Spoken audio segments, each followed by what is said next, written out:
It's time for another Mindset Monday. Come on, that's as good as you. That was pretty good. Oh, I'm glad it's as good as, because your last one was and I had to redo it. So I'm glad that you're as good as me now. He fills me with confidence. What do you want to say? I don't want to be the only person who does Mindset Monday. Yeah, fair play. Fair play. Right, this week's episode is the importance of being yourself. Be yourself, just always. Be yourself. And it's not as simple as just, well, it is as simple as be yourself, but sometimes you just have to be a bit more mindful about your own values, what you believe, who you think you are. Be a little bit more mindful about it first of all, and then once you've kind of got a good understanding of exactly who you are, show some integrity. See, the major problem is it's your natural response. So when something happens, regardless of what it is, your natural response is your true self. So if someone's really late for an appointment and it bothers you, but you let it fly, and later on you think, oh well, I'm not really that bothered. But that initial response was, yes, it did bother you, and it does bother you. That person's valuing their time over yours. So you be true to yourself by saying to that person, look, 5 minutes is okay, but if you're an hour late, this is, you're valuing your time over. Why is your time more valuable than mine? Stand up for yourself and be true to yourself. Because the psychology behind this, you've got your conscious mind, and that's your conscious mind is the one that says, I'll let it go, I'm not really bothered.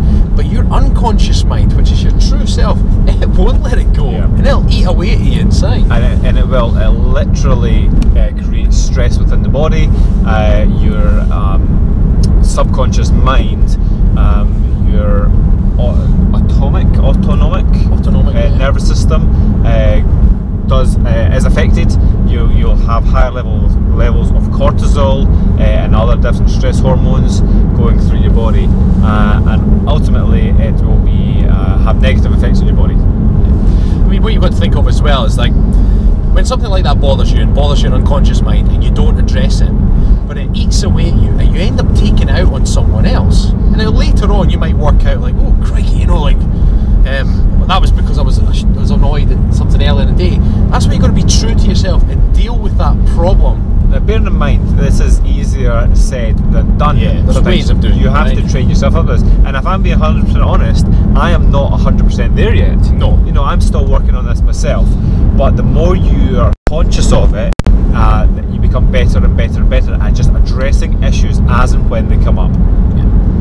A good example of this is actually for weight loss. So a lot of people will watch our videos for helping them with weight loss. And say you go to a friend's party, a dinner party, and if you know who you are, you know what you believe. I've got my hands off the steering wheel here. I'll put them back on again. I'm going to be true to myself. That's dangerous, mate. That's dangerous. If you believe you're a healthy person, you want to have good food, you want to train regularly, and that's who you believe you are. This is your values in life. And then you're at this dinner party, and they offer you another glass of wine, and you already know you've had too much, or they offer you dessert that you don't quite want. But a lot of people go along with the crowd. They'll say yes to the dessert because everyone else is having it. They'll say yes to the glass of wine because everyone else is having it, and they don't want to say no. They don't want to feel that they're being rude to their friends. But what that does is you'll wake up the next day and you'll be full of regrets. You'll then not be able to do the things that you think or you had planned that you had for the next day. So that's why we say be true to yourself, be very conscious of who you are, what you believe, what your values are, and then show integrity to yourself. It won't happen overnight, but take positive steps now. And anytime something happens, regardless if it bothers you, think of an amicable way to deal with it, but deal with it nonetheless. Stop putting yourself second.